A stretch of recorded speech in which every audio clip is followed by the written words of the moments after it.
നമസ്കാരം, പ്രവാസി മലയാളിയിലേക്ക് സ്വാഗതം. ഇന്നത്തെ പ്രവാസി ലോകത്തെ വാർത്തകൾ ഒറ്റനോട്ടത്തിൽ. സൗദിയിൽ 403 പേരിൽ കോവിഡ് സ്ഥിരീകരിച്ചപ്പോൾ 600 പേർ കോവിഡ് രോഗമുക്തരായി.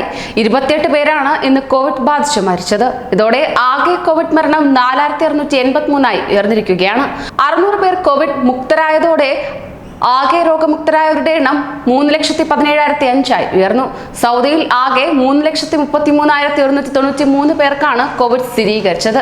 ഇവരിൽ 11,505 പേരാണ് നിലവിൽ ചികിത്സയിലുള്ളത്. ഇതിൽ 1032 പേർ അത്യാസന്ന നിലയിലുമാണ്. ഖത്തറിൽ COVID-19 PCR പരിശോധന നടത്താൻ 31 സ്വകാര്യ ആരോഗ്യ കേന്ദ്രങ്ങൾക്ക് പൊതുജനാരോഗ്യ മന്ത്രാലയം അംഗീകാരം നൽകി.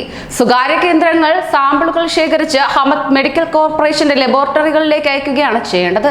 ഇതിനായി അനുമതി ലഭിച്ച കൂടുതൽ സ്വകാര്യ ആരോഗ്യ കേന്ദ്രങ്ങളുടെ പട്ടിക മന്ത്രാലയം ട്വിറ്ററിൽ പ്രസിദ്ധീകരിക്കുകയും ചെയ്തിട്ടുണ്ട്.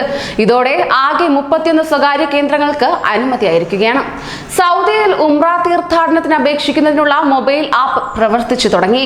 ദിവസവും 3 മണിക്കൂർ വീതമുള്ള 6 സമയങ്ങളാണ് ഉംറ തീർത്ഥാടകർക്കായി ക്രമീകരിച്ചിട്ടുള്ളത്. ഒക്ടോബർ 4 മുതൽ ആഭ്യന്തര തീർത്ഥാടകർക്ക് ഉംറ നിർവഹിക്കാമെന്ന് ഹജ്ജ് ഉംറ മന്ത്രാലയം അറിയിച്ചു. കോവിഡ് വ്യാപനം മൂലം നിർത്തിവച്ചിരുന്ന ദുബായ് ഷാർജ ബസ് സർവീസ് വീണ്ടും തുടങ്ങി. Dubai Sharjah roads and transport അതോറിറ്റികൾ സഹകരിച്ച് നടത്തുന്ന 3 ബസ് റൂട്ടുകളാണ് പുനരാരംഭിച്ചത്.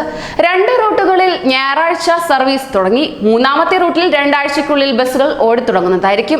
UAE-യിൽ ഇന്ന് രാത്രി മുതൽ ശക്തമായ മൂടൽമഞ്ഞ് അനുഭവപ്പെടുമെന്ന് മുന്നറിയിപ്പ്. അബുദാബി മുതൽ റാസൽ ഖൈമ വരെ യെല്ലോ അലർട്ട് പ്രഖ്യാപിച്ചു.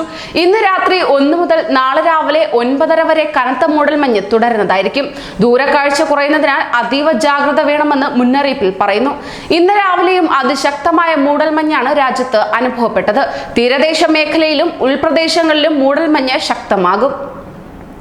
കോവിഡ് മൂലം നിർത്തിവെച്ച സൗദി ടൂറിസ്റ്റ് വിസ അടുത്ത വർഷം ആദ്യം പുനരാരംഭിക്കും. രാജ്യത്ത് കോവിഡ് നിയന്ത്രണ വിധേയമായി വരുന്ന പശ്ചാത്തലത്തിലാണ് തീരുമാനം.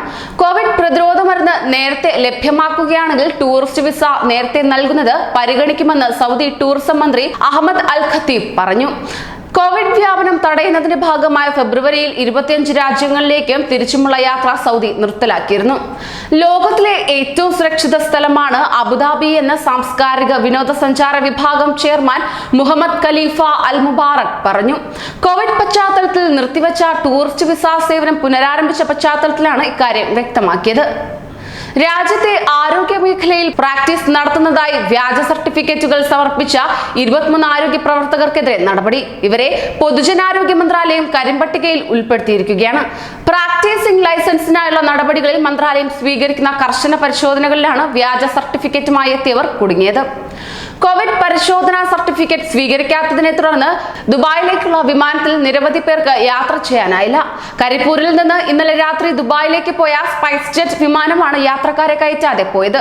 ഇതേ തുടർന്ന് 110 യാത്രക്കാർ വിമാനത്താവളത്തിൽ കുടുങ്ങി. ഇന്ന് വൈകുന്നേരം അടക്കം യാത്ര ചെയ്യേണ്ട നിരവധി പേരുടെ യാത്ര മുടങ്ങുന്ന സ്ഥിതിയാണ് നിലവിൽ ഉള്ളത്. കുവൈറ്റിലെ സർക്കാർ ഏജൻസികൾക്ക് പ്രവാസികളായ തങ്ങളുടെ ജീവനക്കാരെ ചാർട്ടേഡ് വിമാനങ്ങളിൽ തിരിച്ചെത്തിക്കാം. ഡെപ്യൂട്ടി പ്രധാനമന്ത്രിയും ആഭ്യന്തരമന്ത്രിയുമായ അനസ് അൽ സാലിഹിന്റെ അധ്യക്ഷതയിലുള്ള കൊറോണ എമർജൻസി കമ്മിറ്റിയാണ് ഇക്കാര്യം അറിയിച്ചത്. ഇപ്പോൾ കുവൈറ്റിൽ പ്രവേശന വിലക്കുള്ള 34 രാജ്യങ്ങളിൽ നിന്നുള്ളവരെയും ഇങ്ങനെ തിരികെ എത്തിക്കാനാവുന്നതാണ്. കൂടുതൽ പ്രവാസി വാർത്തകൾക്കായി ഈ ചാനൽ സബ്സ്ക്രൈബ് ചെയ്യൂ.